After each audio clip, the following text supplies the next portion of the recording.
பண்ணிட்டு முந்திலாம் வந்து எங்கிட்ட வந்து ஐடியா கேட்பாங்க, சஜஷன்ஸ் கேட்பாங்க, எப்படி பண்ணா நல்லா இருக்கும் அப்படின்னு சொல்லிட்டு கேட்பாங்க. ஸோ நான் வந்து கொஞ்சம் மண்டைய உடைச்சிட்டு ஐ ஹேவ் டு ஒர்க் எப்படி பண்ணலான்னு.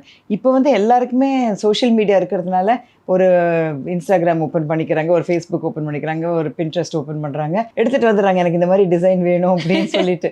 ஸோ எனக்கு ஆக்சுவலா work has become easier. But அந்த அளவுக்கு எனக்கு முன்னாடி இருந்த அளவுக்கு சாட்டிஸ்ஃபேக்ஷன் இருக்காது. பிகாஸ் அது வந்து நான் கிரியேட் பண்ணியிருப்பேன் நான் ஆரம்பத்துலேருந்து. இப்போ வந்து நிறைய ஐடியாஸ், ஆனால் ஓவர்ஃப்ளோ ஆஃப் ஐடியாஸ் வந்துட்டே இருக்கு. ஓவர்லோட் ஆஃப் ஐடியாஸ் நான் சொல்லலாம், ஃப்ளோ கிடையாது, ஓவர்லோட் ஆஃப் ஐடியாஸ் வந்துட்டே இருக்கு. ஏன்னா இன்ஸ்டாகிராம் நீங்கள் திறந்தீங்கன்னா thousands of designs and thousands of designers எல்லாமே நல்லா இருக்கிற மாதிரி இருக்குது. ஸோ அதை பார்த்துட்டு ஜனங்க வந்து ஃபோட்டோவில் பார்க்கும்போது இப்படி இருக்குன்னு சொல்லிட்டு அவங்களுக்கு வந்து அது ஆல்ரெடி விஷுவலைஸ் பண்ண முடியுது. முந்தி வந்து நான் சொல்கிறது வந்து அவங்க விஷுவலைஸ் பண்ணுறதுக்கு கஷ்டம். ஸோ நான் ஃபைனல் ப்ராடக்ட் என்ன கொடுக்குறேனோ அதை வச்சு தான் அவங்க they is to be happy. So அது வந்து அவங்கள சாட்டிஸ்ஃபை பண்ணுறது ரொம்ப கஷ்டம். நான் சொல்கிறது வச்சுட்டு அவங்க வந்து ஹாப்பியாக இருக்கிறது அது கஷ்டம் தான்.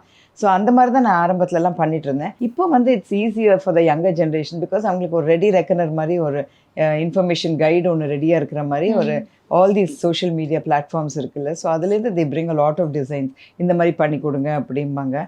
ஸோ அதில் வந்து அவங்களுக்கு எப்படி சூட் ஆகுதுன்னு அது கொஞ்சம் மாடிஃபை பண்ணி பண்ணிடுறது.